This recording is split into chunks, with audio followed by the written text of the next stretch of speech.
walikuja jamaa zangu hapa wakiongozwa na mjomba wangu. Moja ya jambo kubwa walilizungumza hapa, swala la ushirika. Nataka kuliweka sawa. Kwa nini? Kwa sababu mwaka 2018 mimi nikiwa mbunge wa Mtama, pale bungeni tulisimama kutetea zao la korosho, na mimi niliwaongoza wenzangu, na nawashukuru wabunge wa mikoa ya Lindi na Mtwara waliniunga mkono. Tukapigana juu ya korosho yetu. Katika watu walioambatana na mjomba na akiwemo Lema na wenzake walikuwemo bungeni, walifunga midomo yao. Hawakuwa watetezi wa korosho. Wakija hapo wakajifanya wana uchungu na korosho, ni wanafiki, kwa sababu wakati ule hawakuwa na sisi. Mbunge peke yake wa upinzani aliyesimama na wabunge wa kusini kutetea korosho alikuwa mbunge wa Kigoma Zito, na wala sioni aibu. Wengine wote walikimbia. Leo mjomba anakuja hapa anajifanya na uchungu na korosho yetu. Wanakilwa, wanakusini, wakulima wa korosho. Nataka niseme hivi, katika historia ya zao la korosho hakuna rais amesimama na mkulima wa korosho kuliko Samia. Hayupo. Na nitatoa kwa takwimu, miaka yote wakulima wa korosho, mnajua tulikuwa tunanunua shamba wenyewe, tunalima wenyewe, tunasafisha wenyewe, tunapiga dawa wenyewe, tunavuna, tunaokota wenyewe, tunaenda galani wenyewe. Serikali tulikuwa tunakutana nayo galani kwa miaka nenda miaka rudi. Ni mwaka 2021 Rais Samia alipoapishwa kuwa rais wa nchi hii, akaamua aanze na mkulima wa korosho shambani. Akafanya nini?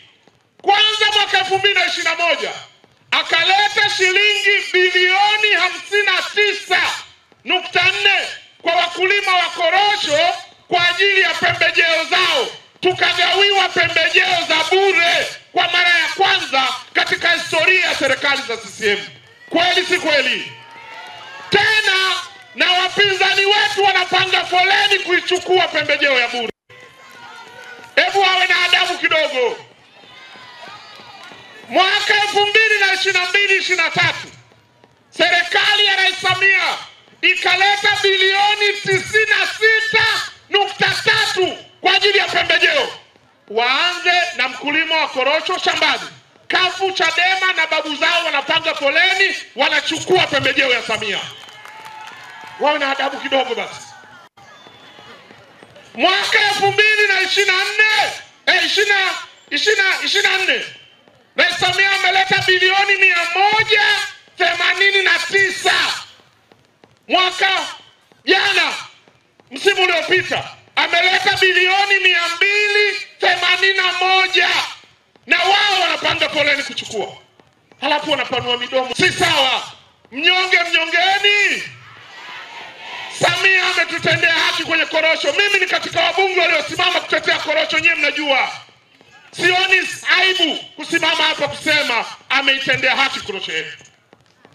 Katibu mwenezi, mwambie rais, wakulima wa korosho hatumdai. Tunalo tatizo dogo kwenye ugawaji wa pembejeo. Kuna dhuluma kidogo. Kuna utapeli kidogo. Kuna ujambazi kidogo. Kuna wizi kidogo. Hilo sio la Samia. Hilo ni la kwetu sisi wagawaji. Halimuhusu Samia. Hilo ni la usimamizi. Samia ameleta zaidi ya bilioni 600 kwa wakulima wa korosho.